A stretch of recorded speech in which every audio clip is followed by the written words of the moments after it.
So good morning once again to all our viewers, those of you joining us via Zoom, and those who will be watching via YouTube, and those of you on Facebook. Thank you for joining us once again. We are now into the fourth week of our online lecture series, and for this week, Mr. Ako will be talking about Somare's influence, Sir Michael Somare, the late Sir Michael Thomas Somare, the founding father of the nation. And on Friday, we will continue on with our discussion or with our Q&A session on, say, Ebia Olewale. And we'll continue to go back to history and look at all the giants, We are currently riding on the soldiers of those giants who have gone before us and laid the foundation for this nation. So without further delay, please, Mr. Ako, the virtual microphone is yours. Thank you very much, Mr. Egura, and good morning, everyone. I'll share my screen now.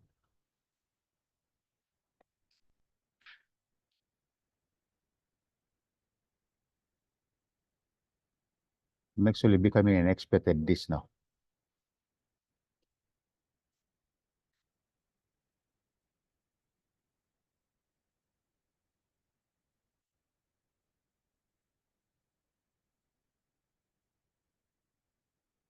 Okay, so you can see our lesson for today is the Somare influence.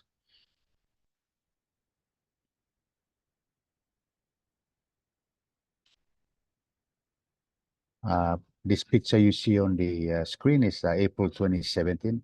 This is the APEC Committee on APEC Policy Issues. It's one of the three committees of APEC, the National Organizing Committee for APEC 2018. And in April 2017,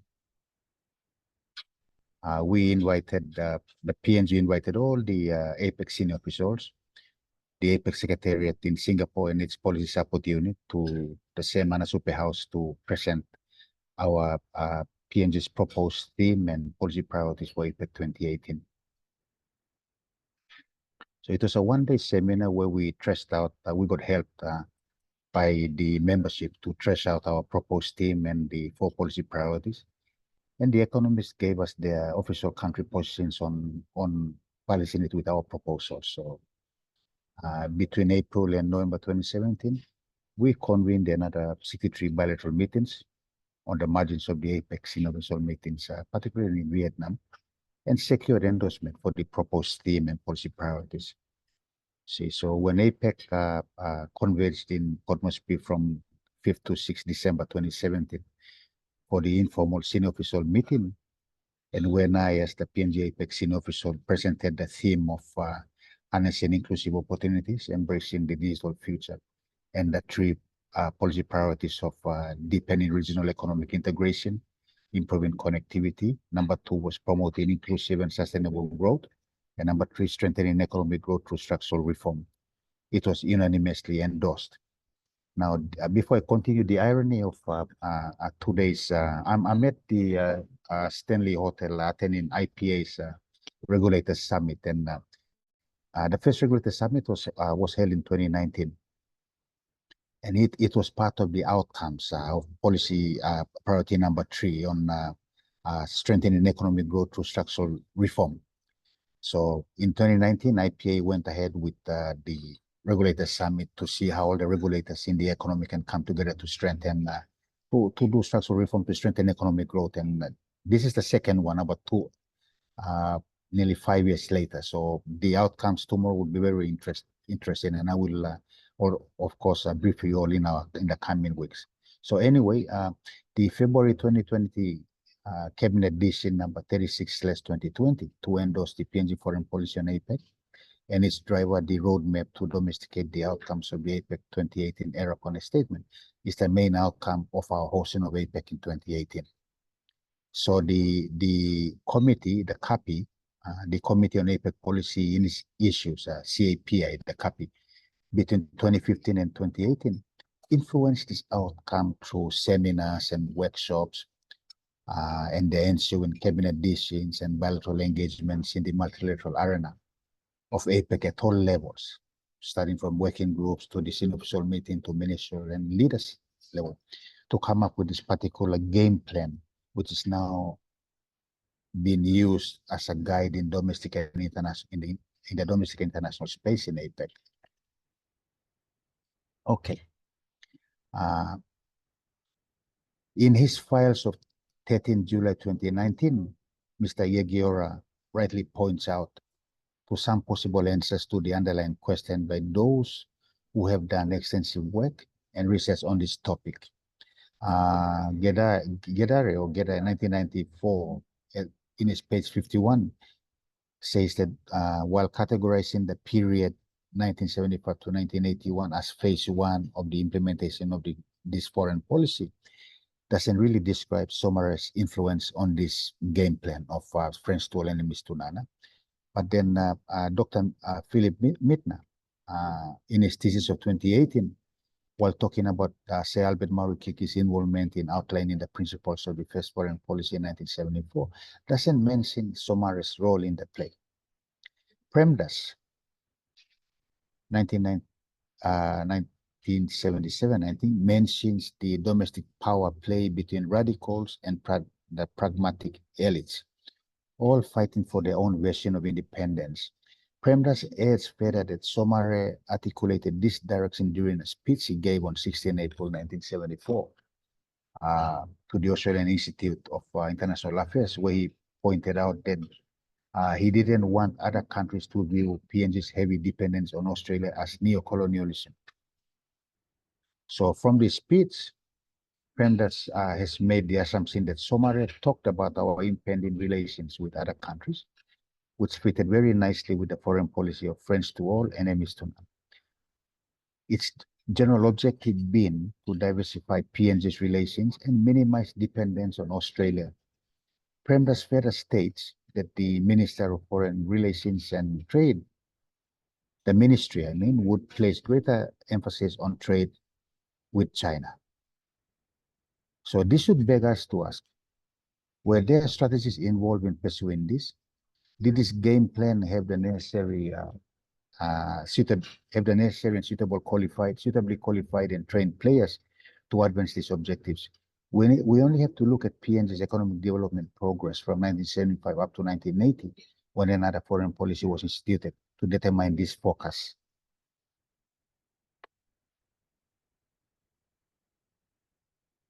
There were also others who influenced the process. So there were other influences. We see back in 1963, 1964, Albert Maurikiki wrote an article in the press suggesting the formation of an integration movement. The idea was for Papuans and New Guineans and Europeans to move closer together, to meet socially, and to know each other better in order to relieve tension, foster mutual respect and understanding, and counteract violence. This is in Albert Maurikiki's book of 1968. So he didn't get much traction with this, but Nigel Oram's Papua New Guinea Society spun off from this idea, where intellectuals met once a month to present papers on topics of interest in the territory. So is this why the only reference to international relations in the Constitution is solely centered on Section 117 on treaties?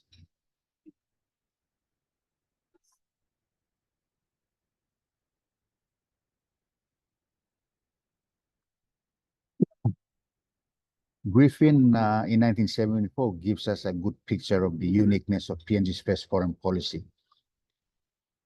Barrett contradicts the work provided by Mitna, Premdas, Wolfers, Dim, and company. In the foreword of his book, he edited titled "A Foreign Policy for an Independent Papua New Guinea." This is from a seminar conducted at the UPNG from 17 to 18 June 1974. It talks about Chief Minister Somare's regrets that due to more urgent domestic issues, foreign policy was yet to be given an in-depth examination, particularly the effects of domestic policies, our people's attitude and fear upon the formation of a foreign policy in future. So the final point is the underlying factor to the topic, the Somare influence, where we bring his own personal experience into the equation. I mention this because of the following factors. Bringing together under one roof leaders of 1,000 tribes with hundreds of different languages was no easy feat. Was this where the genesis of French to all enemy to none originated from? So after all, to do so, one would need a cat's cry. Was this it? According to Hank Nelson in his book Papua New Guinea, Black Unity or Black Chaos, 1974, there was already distrust between the Papuan, the New Guinean, the Highland, and the New Guinea Islander. For instance, in the House of Assembly, there was already a growing bond between representatives of the Papuan coastal electorates, while the Highlanders asserted their numerical strengths. In March 1971, during a privately conducted poll, 80% of Papuans didn't want union with New Guinea.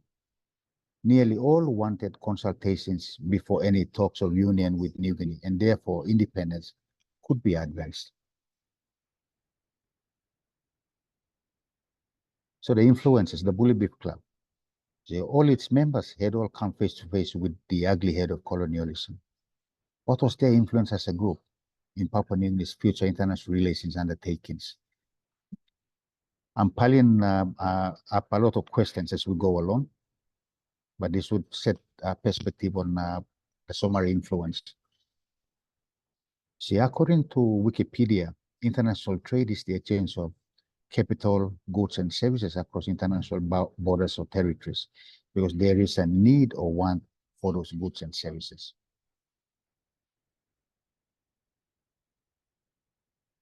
In most countries, such trade represents a significant share of GDP, while international trade has existed throughout history.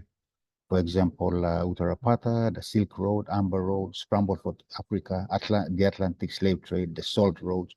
Its economic, social, and political importance has been on the rise in recent centuries. Carrying out trade at an international level is a complex process when compared to domestic trade. So when trade takes place between two or more states, factors like currency, government policies, economy, judicial system, laws, and markets will influence that trade. See, there have been recurring suggestions that PNG is basically an agricultural country, and the inference is drawn that the villagers should stay on their land and grow crops. They should become industrious yeomen and the backbone of the country. The emphasis on cash cropping is justified in some cases because in extensive areas, it is the only possible industry. But it must be accepted that to make a man a producer of rubber or copper on a small village plot is giving him little. As other underdeveloped countries have found, the rest of the world is not eager to obtain the fruits of the land, and many people are not content to stay in the village to dig, plant, and pick. So to develop the land can be an alluring slogan, but it does not lead to membership of the Advanced League of Countries. This is Nelson arguing, and it's debatable. So, did our fathers realize that international trade was crucial in attaining economic development? But that because we didn't have the necessary and qualified firepower back then to back this ideal up, they made sure it was listed under Section 117 of the Constitution to be pursued by their sons and their sons in the coming generations. The political consequences of this uneven economic development were great and potentially disastrous. There were now two contradictory arguments from the populace. The cry of being neglected, while the prosperous claimed they were being forced to support the rest of the territory. This led to strong resentment against both the government and those areas where investments in economic development and social services were relatively high. For instance, Port Moresby became an obvious target of hostility. It was said that the $130 million provided from Canberra was dissipated in many non-productive ways, such as providing more bureaucrats and more office blocks. Sentiments of citizens fed on this sense of neglection.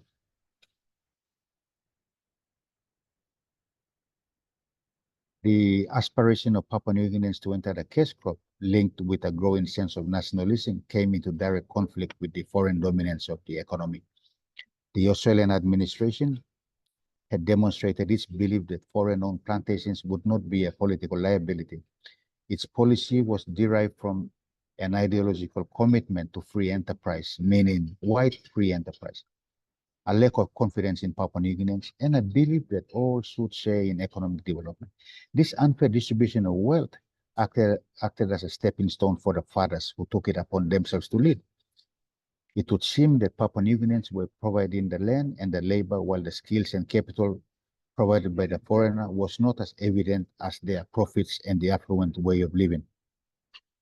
So under these circumstances, how did our fathers view their vision of international trade, or more or less undertake the new country's foreign affairs?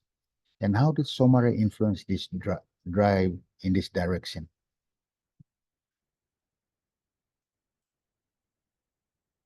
We're still on the influences, the Constitutional Planning Committee report. The advent of the homegrown constitution. Was this a good thing? Because basing this new country's laws, regulations, and rights to ward off the negativities of the past? That's one of the questions which Papuans must continue to ask as we go forward into the digital age. No? One of the other influences was the House of Assembly. We can feel the tension of how much our fathers wanted to do in terms of international relations, but to no avail. The Australian administration choked all these attempts. Which brings me to the point. Was our first foreign policy an attempt to seek a level playing field in the international arena in order to enable our infant foreign service the foothold in the process, and also to map out our advances into the world of diplomacy and international trade?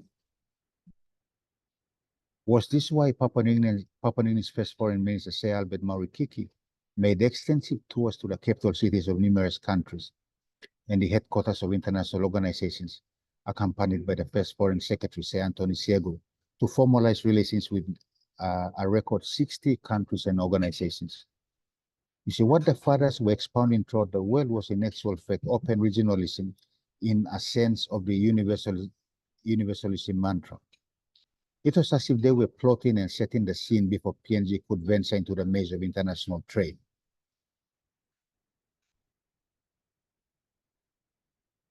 When you look at the national constitution, there is no mention of international relations, no foreign policy. So the only mention that likens to it is section 117 on treaties. Which does it mean that this section suffices to plot a pathway in this direction? If so, how? Again, if so, a lot of questions have been raised on this very notion by experts in this field. Does PNG really need an overarching foreign policy to be listed down in the national constitution in order to guide our engagements abroad? If so, why?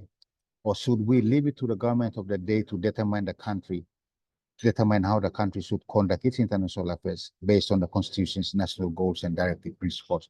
This is also where adaptive management and agile project management comes into play. So we must note that the prejudice of the ministers of foreign affairs on the international relations outlooks must not be underplayed as well when pressing this question.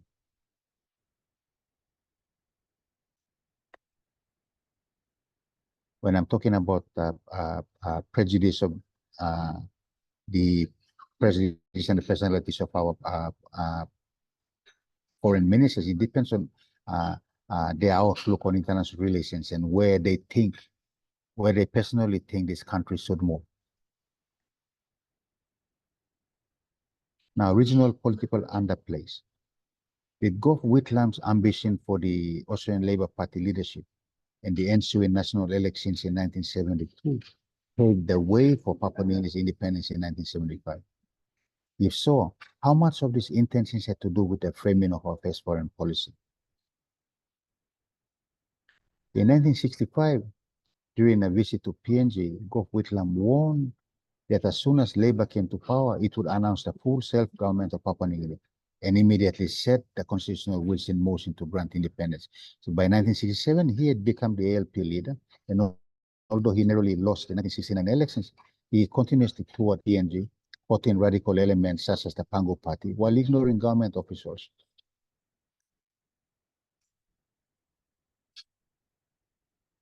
So going back to our title of the lecture, so did Somare have influence on this foreign policy?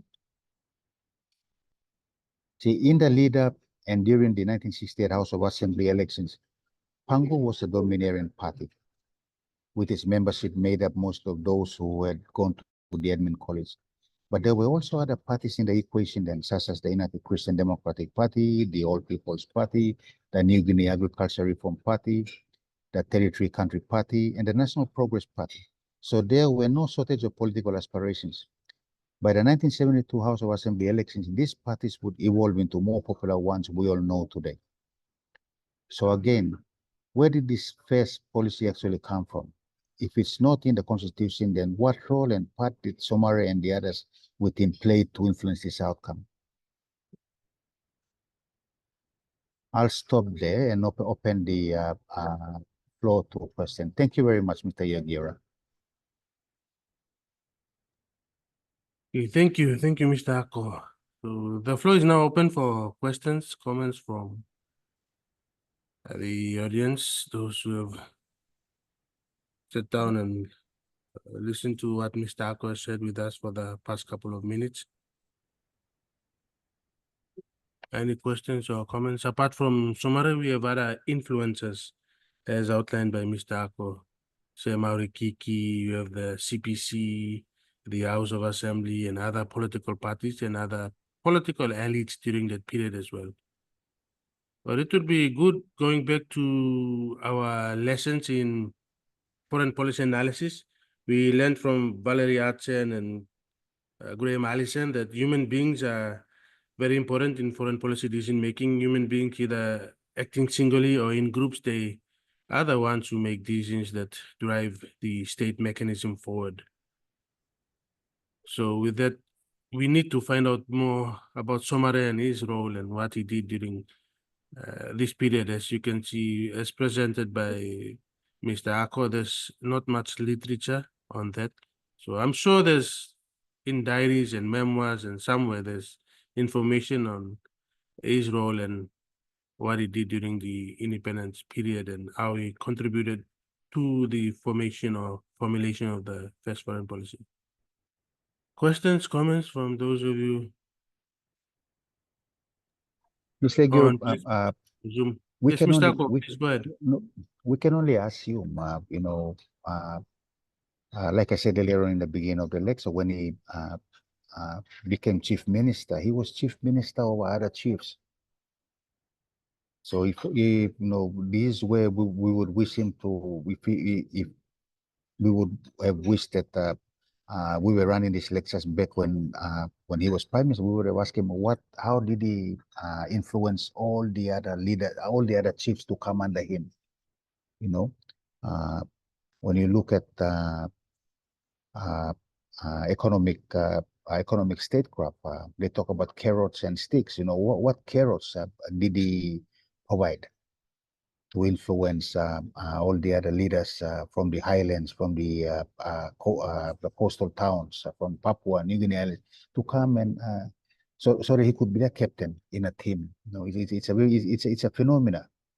You know, for and remember, this is the 1960s. This is traditional Papua New Guinea, 1960s, where passing Tumuna was strong, and for someone from Mississippi to go and bring in everyone together as one. Of course, when you read into the Gough Whitlam's story, you know Gough Whitlam's canoe and Chief Minister Somare's canoe were going in the same direction. It would seem that Mr. Whitlam wanted leadership of the Australian political system, while we also had one on the side, and both of their interests were running parallel. So we can only assume that they built on each other's strength for their own agendas.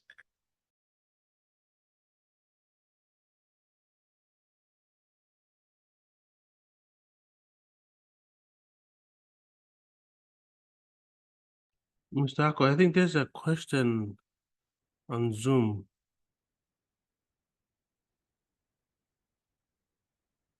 Was there any opposition in regards to the decisions that Somare did in terms of PNG's relations with other states?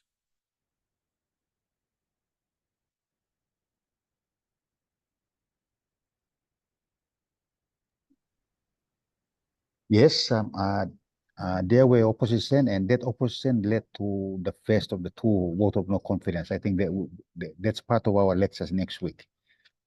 And then I think those opposition also affected the foreign policy review. Oh, sorry, also influenced the need for foreign policy review. And the selective engagement one came up. It's a very, very interesting and very, very good, awesome question, because you know, maybe the opposition was saying, listen, friends to all does not give you the open key to go all over the world, saying PNG's friends to you. We need to put some brakes into it, because immediately after we became independent, Saint Michael visited China, and we became the first national. He and Papua New Guinea became the first foreign leader to meet Chairman Mao's successor, Hua Guofeng. And of course, the current geopolitical rivalry still stands. So our neighbors would have said it, listen, we need to rebalance the relationship properly. So there would be issues, and the opposition plays as a part of that issue. But like I said, we will go in depth into that next week during the other coming lectures. But there was opposition, which was why there were vote of no confidence that resulted in the good thing. The good result of the vote of no confidence was it did not affect the results of the foreign policy review. That is also an irony, because when the foreign policy review was instituted by Prime Minister Somare, when Chen came into government, he did not put a stop to the review. It continued, which resulted in the 1992 white paper on active and selective engagement.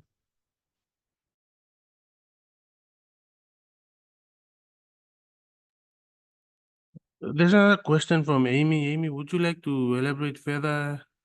Amy is asking, has the Foreign Investment Code been replaced? If so, then is the current act effective? Are you referring to foreign policy issues, or since Mr. Ako is part of the IPA discussions, you referring to IPA issues in terms of business registration and all that, foreign investment?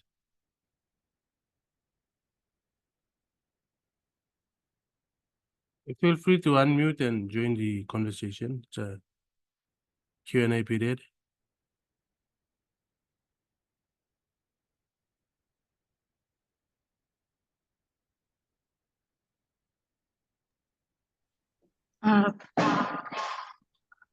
I came across this on one of your slides, I think in regards to the foreign investment. In today's lecture? Yes. Okay, which slide is that? Let me go back through them and let's see again.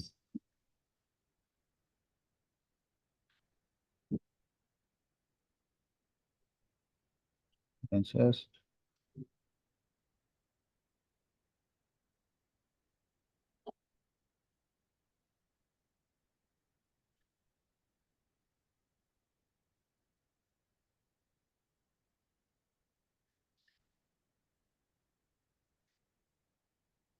Next.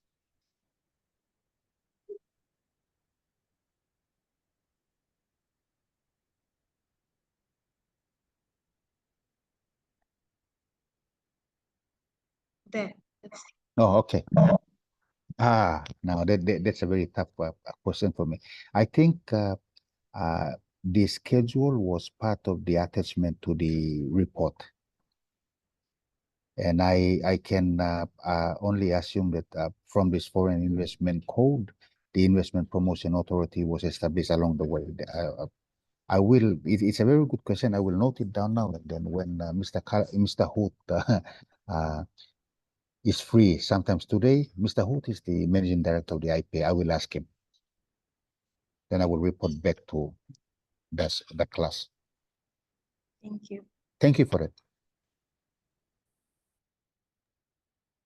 Thank you, Amy, and thank you, Mr. Ako. Matilda, you have a question? Please go ahead. Anybody else with a question or comment? We have roughly 10 to 20 minutes remaining before we let Mr. Ako go, and all of you have another class in the next period as well. So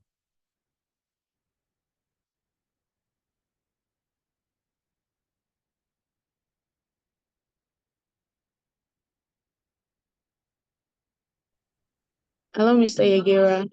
yes, Matilda, go ahead, please. Thank you. Sorry, I just have thank you, Mr. Ako, for your presentation. I just have a general question. That is in line with the current review of the foreign policy. Am I doing that right? Regarding the current review of the foreign policy, if the current review does not go through the legislative process, will it be considered as a reviewed policy or just a draft, like the one in 2017 review? I think, thank you for that question. I think it will still be considered as a draft. Because once it is not vetted, it will have comments on it. So the draft will be given back for DFA and the collaborating agencies to go and fix up the comments provided by the cabinet. That's how I would answer that, yes. But I am hopeful that they've covered all angles so that it can go through and there's smooth sailing right into the approval process. And by September next year, on our 50th, we can also have a new foreign policy direction going forward. Thank you, Mr. Ako. You're welcome.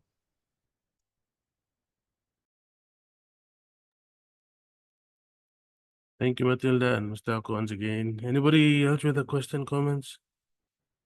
Some question or some comments? People asking. Mr. Ako, just one quick one for me, like from your observation, what you've gone through. Do you think Somare get a clear direction of where we wanted the country to go during the initial years of our independence, and do you think that was reflected in the policy or not? In the friends to all enemy to none? Yes, friends to all enemies to none, universalism. I think what he did was typical of a father. I've noticed what my grandparents and my father have done in collective meetings. They agree to the collective decision, but the main the operational aspect of the decision is carried out according to the idea of the chair. So I think that's what Chief Somare did. The image, as a government, they said, okay, we will go out throughout the world, signing secure bilateral relations with with our friends and also with international organizations. But as part of the cabinet, they said, we will move this way.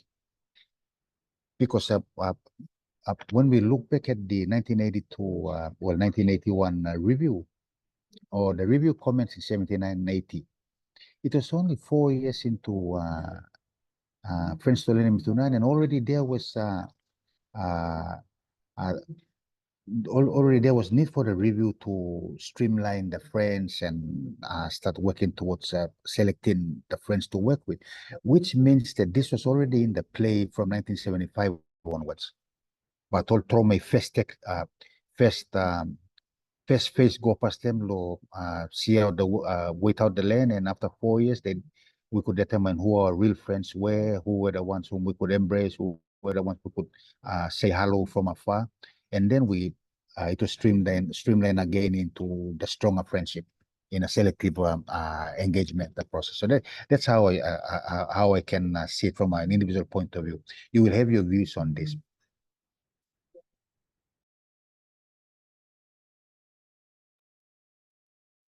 Okay, thank you, Mr. Ako. Anybody else with a comment or a question?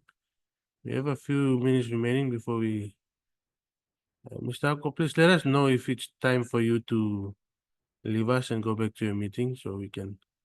No, conclude. I'm okay for the next 20 minutes if there's still questions. Okay. Yeah, no worries. Yeah, that's good. Questions, comments in You relation know, to try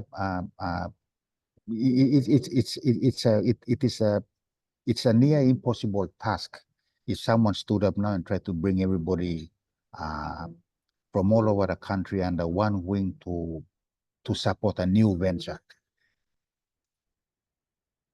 After all, knowledge has become people have become knowledgeable. The internet is widespread, social media is everywhere, so there are all types of views to for one to consider before trying to follow someone. And that would have worked in, I think, Chief Somare's favor too back in 1973, 74, during the House of Assembly. Those were the only leaders there. All mouse manble, you mean?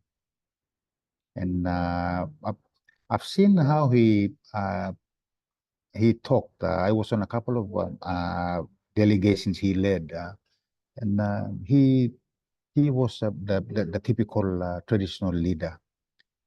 He talked openly, talked humbly, in a bigger setting, and then in his own inner circle, he became strict and stern. And I know that, like I said, I keep on referring back to my father and my grandparents, my grandfathers. You know, in large village meetings, there was decorum. And then when they went into their own family, I'll say family caucuses, their domineering personality came to the fore. So because they realized that out in the big clan meeting, and all of them are all elder sons. And after the decisions were made or decisions were not taken, when they retreated back into their own nuclear families, then the elder took over and said, okay, this is what we will do. And I think that was how it was done. And when you transferred that into the cabinet, into cabinet, that's where the main decisions were done now. These were all tribal leaders who came into something new. And just now, I was having a discussion this morning with John Pora. And that's what he told me when he went for an APEC meeting in 2016 to Vietnam. It was on digitalization. He told the meeting, and I was so impressed that he could remember it. You know, we were discussing. He said this is how he told the meetings. All of you developed economies have had 200 to 300 years to make the transition from a stone age right into the digital age. For PNG, it took us 60 years to make that jump. This is a reason why do not blame us for a lot of things that are happening here. We are still in the process of unpacking all those things we missed and learning it. And this is an important issue he raised, an important talk he mentioned, which you should all, which I'm also putting out on the floor here. You know, let us not compare ourselves, or let us not kill ourselves over something which we had which we didn't iron out over the process. 20 years ago, there was no, maybe only a few people had email addresses 20 years ago. Right now, everyone has 5, 6 email addresses. 20 years ago, this was what developed countries and all the other economies were having. They all had email addresses. You know, when we went out when I went for my first few international engagements abroad, I didn't even have an email address. I kept on exchanging numbers. And while I would give my department's number, 1325, whatever number it was, they would give their private numbers, their analog mobile phone numbers with emails. This was in the 1990s. So all those trends or characteristics have to be taken into consideration before we start making comparisons among ourselves and why we are here and all the other economies are over there. This must be taken into account. We have the advantage because it's taken us 50 to 60 years to make that huge jump into the digital age, and we are learning as we go. All the other economies, the developed economies had the industrial revolution where from a cottage industry, they slowly came out into factories and all that. So that's the reason why they are where they are and we are where we are. But the challenge is how to balance it as we go forward. And the idea of a new foreign policy and its white paper coming out, being formalized from 2025 onwards is the best idea that best give this country can give to the to everyone who would be taking the getting into the workforce from next year onwards and trying to implement it. Because you are getting into the workforce with all the ideas of the last 10 years in your mind now and in your arsenal to play with. We never had those. Those of us who and those before me never had those. They only had books. Now you could really Google and this was the art of writing. I was telling someone when he asked me why, where are you finding the time to write? I said, it's on Google. You want to know about a particular issue, you just go and type that issue, and then you cut and paste the first 100, 50 to 100 information that comes up, and then you sit down and then start editing them. That's how the modern writer would write now. Not to look well. When we're talking about writing books or journals, but academic writing is different. You need to go and source the actual books or the actual sources to cite them. So don't let's not kill ourselves too much. We are in the right place. We just have to move forward and consolidate our thoughts together. And what we are doing here is good. You see, we are sharing ideas, and then when Mr. Aguirre posts them online, there are others who would read them. Of course, there would be others who want to stay ignorant. That's their wish. Others might have their own biases not to listen to what we're talking about. It's their own prerogative. What we're doing is we are sharing ideas and saying that this is how we think we should move. As a young generation, this is how we think we should move. And that's all. Mr. Ako, just another question. You've written about historical figures, your book about Ben Moide. So I want to ask you if you can give some tips to students who are interested in doing research on the topic that we're discussing, Somare's influence on PNG's first foreign policy. One more advice or one more good talk like steering mall or directing mall by you sharing one mall. Like what would be your advice? Is it feasible? Are there materials out there that you can source to help you put together and write a thesis or a research project or a book on Somare's involvement in our foreign policy since independence? That's a very, very magnificent idea, superb idea. For anyone interested in doing that, my advice would be this. Right now, you Google Somare influence on foreign policy. And in all those information that come up, open them, cut them, paste them, cut them, paste them, paste all of them onto a Word document. And then you go through it and start reading it. At the back of your mind is this lecture or whatever I wrote in this lecture, that remains at the back of your mind. The influencers, the Bully Beef Club, the CPC, all those are at the back of mind, and as you are reading through that. And then you get all the information, read through it, and then from those information alone, other research, other questions will come up. You need to go find a book on this. You need to go find a book on this. That's how you start moving into researching for materials.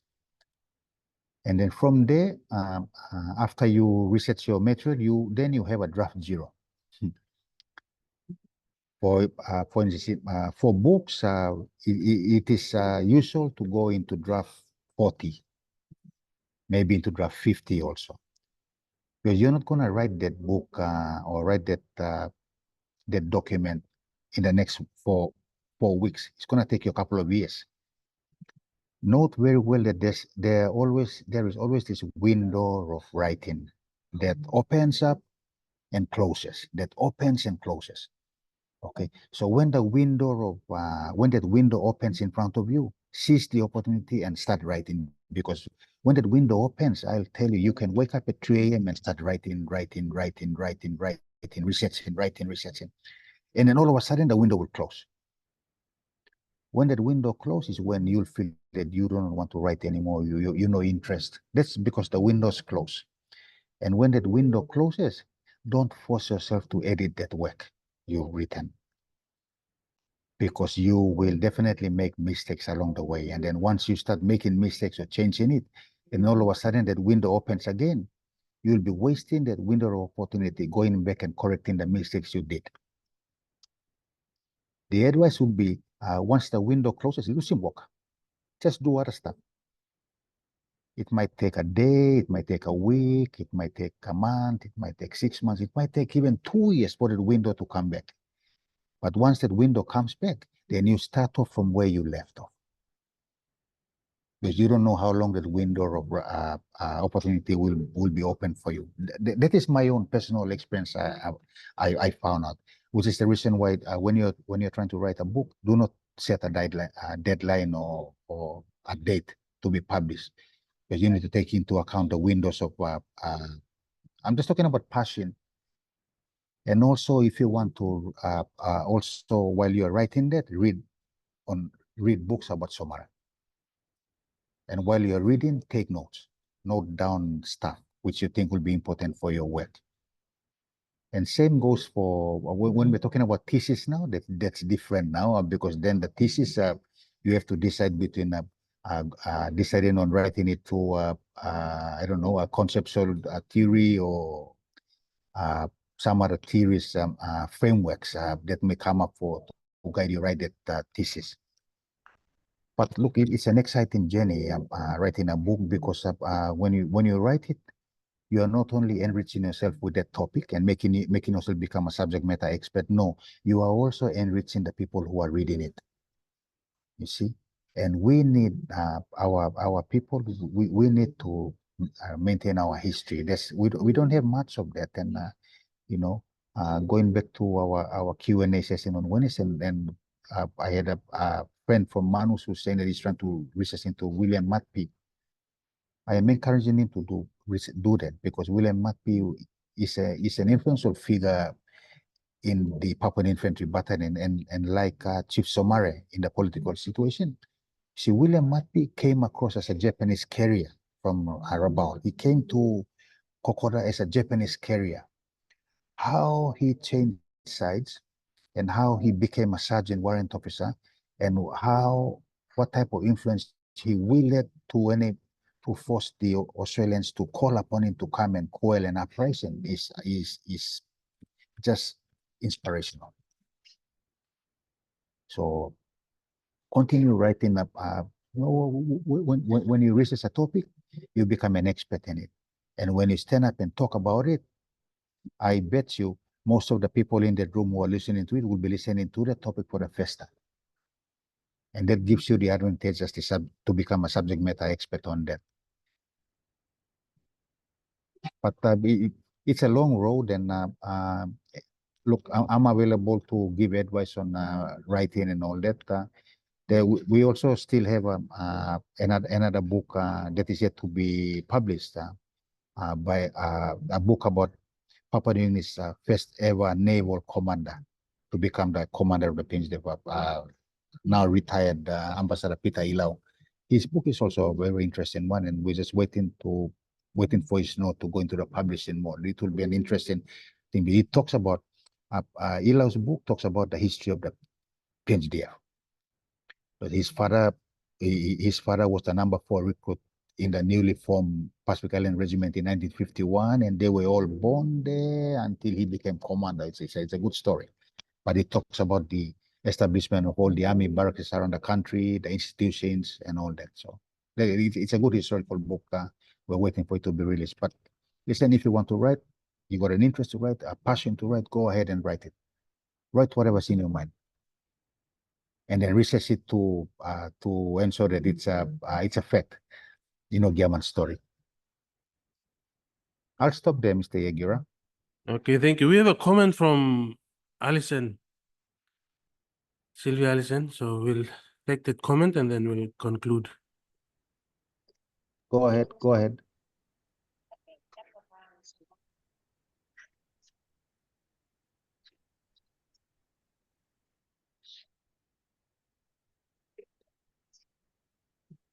Sylvia, we cannot hear you.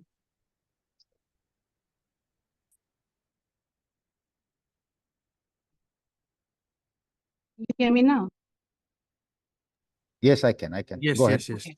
Good, go So ahead. my comment is like at that time, Somare had a path at least that he could see for PNG. Maybe it was not as clear, but the vision was there. And the way he ordered Miss Rooney's release from prison, leading to unrest and protest, including the resignation of the Australian Chief Justice and 3 other judges of the Supreme Court, is commendable to me. I don't know if our leaders can do that today. But as mentioned on page 30 of your book, Mr. Ako, in crisis, there is always opportunity. Thank you. I agree. A very, very good comment. I agree. We have to sometimes not to bend the rules, but to work with the rules in another way. That's how I would put it.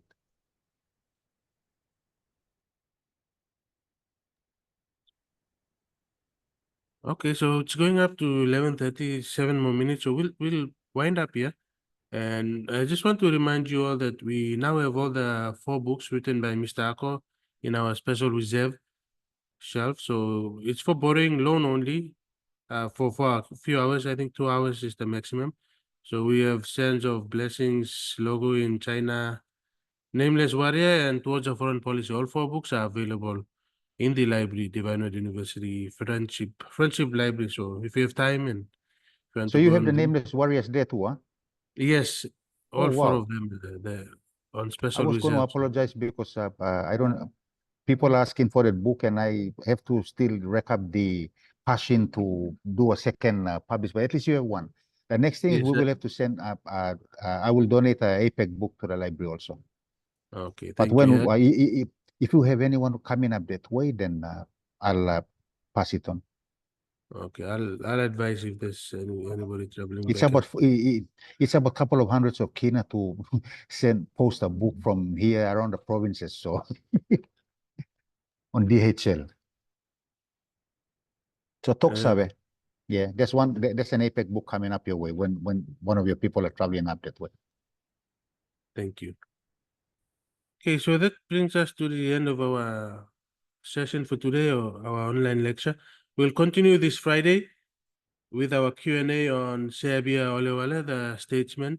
So the discussion is on historical figures in our foreign policy and the giants, like I have referred to before. If you go to Google Scholar, you'll see the catchphrase there is riding on the shoulders of giants, those who have done research, and now we are just piggybacking or riding on the shoulders to gain more knowledge.